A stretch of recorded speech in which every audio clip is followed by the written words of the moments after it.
Hi, AJ Sam here, and today I'll be speaking on my first novel, A Journey for Ibere. Today I'm going to pretend to be a book purchaser at my favorite local bookstore. Ibere. I wonder if I'm saying that right. I figure it means beginnings. As I look at the cover, I see a young boy and what looks like maps of some sort on the upper right and bottom left, and a stately mansion on the bottom right. I see colors, but they don't seem to follow any pattern that I recognize. But I don't see anything that tells me what the story is about or when the story takes place. Let me see what the big description tells me. Imagine living in a world where every facet of your existence is beyond your control. Imagine living in a world where your God given physical traits are resented and reviled. Imagine living in a world where your humanity is subject to judicial and social debate. Imagine living in a world where the government of the people, by the people, and for the people are explicit and implicit in denying you the most basic of human rights: life, liberty, and the pursuit of happiness. For James, this isn't imagination, but a horrifically callous reality.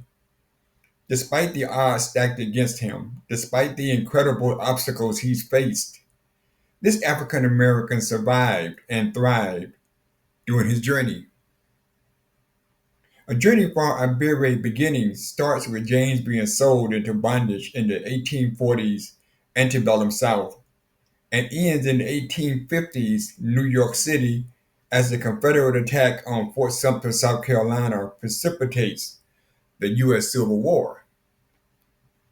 In this work of historical fiction, James reacts to and interacts with historical people and events as his journey takes him far from his brutal beginnings, through a life of malicious prejudice, and toward a future rife with hopes of freedom and promises of equality and revelations of self. Okay, this this helps me understand more about the book. The setting is the beginning is in the South, a decade before the US Civil War, and the ending is in pre-Civil War New York City. I guess James is a little young boy on the cover.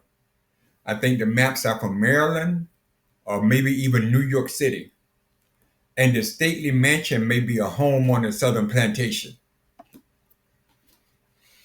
The beginning was powerful with the four imagines.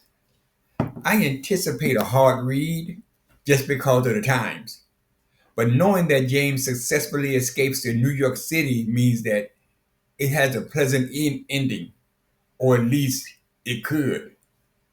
I'm not sure if I want to purchase a paperback copy though, but I do have some points on my Amazon account.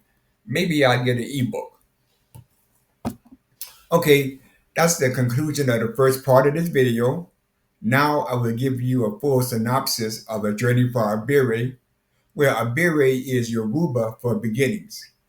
Yoruba was a predominant language in the west central regions of Africa during the Middle Passage, a language that survived the journey across the Atlantic Ocean. A historical fiction novel, this story spans the 15 years before the start of the U.S. Civil War. Let's take a quick look at each division. Who am I? Follows James at early years as he, at age 6, is torn from his family. Isolated in Johnson Hall as a playmate of the master's son, he's unknowingly educated. Ruth, the only slave living there, maternally nurtures and guides him as much as she can. With stolen hours within the forbidden study, a Webster dictionary, a plethora of pre-Civil War literature, and a grandfather clock become his silent mentors and guides, leading him on a determined quest for knowledge, identity, and self understanding. James is eventually banished to the slave quarters, where he is befriended by another slave, Isaac. There he learns the truth of slavery amid the harshness of bondage. But he also finds a deeper sense of belonging and identity and discovers the answer to the question, who am I? In the second division, the uglies, James, now 9 to 14 years of age, becomes acclimated to his new reality, not with King Cotton or Regal Rice, but with Tyrant Tobacco, as his friendship with Isaac grows. Also, he falls in love with another slave, Chloe, and their relationship blossoms. James becomes the target of a sadistic overseer, Rogers, and he learns to survive this more physical form of slavery while his sense of self continues to develop. The specter of forced breeding, the main business of Master Johnson's empire, weighs heavy and heavier on James with each passing day. In the third division, running to the future, James's 14 to 18-year-old body fills with rage as his awareness of self and his situation is completed. Isaac is gone, Chloe is gone, and he's left alone and lonely as Rogers' assaults continue. His first escape attempt fails, and Rogers nearly beats him to death. He survives, however, and eventually escapes to the north with help from a trio of heroes. There, a tenuous, criminally limited freedom is revealed to him. Finally, in Transitions, the fourth division, James acclimates himself to the late 1850s, early 1860s New York City. With the support of Mrs. Howard, a French immigrant and abolitionist, James finds a home, employment, and enters college, where he befriends Bobby Harris, a free black man from Boston who has been introduced and juxtaposed throughout this novel. James's experience James experiences the dichotomy of the term freedom, as he traverses the streets of New York, going from home to work to college and then back home to Mrs. Howard's building daily as a fugitive slave. James matures into a soul-searching 20-year-old man. Transitions concludes with the Confederate attack on Fort Sumter, South Carolina. But that's it for now. Please click on the subscribe button below and become part of my YouTube nation.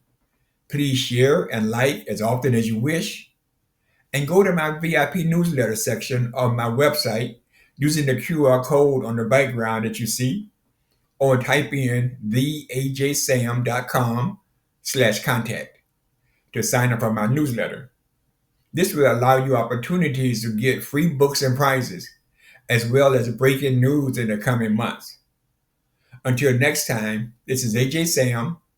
May God bless you and enjoy the journey.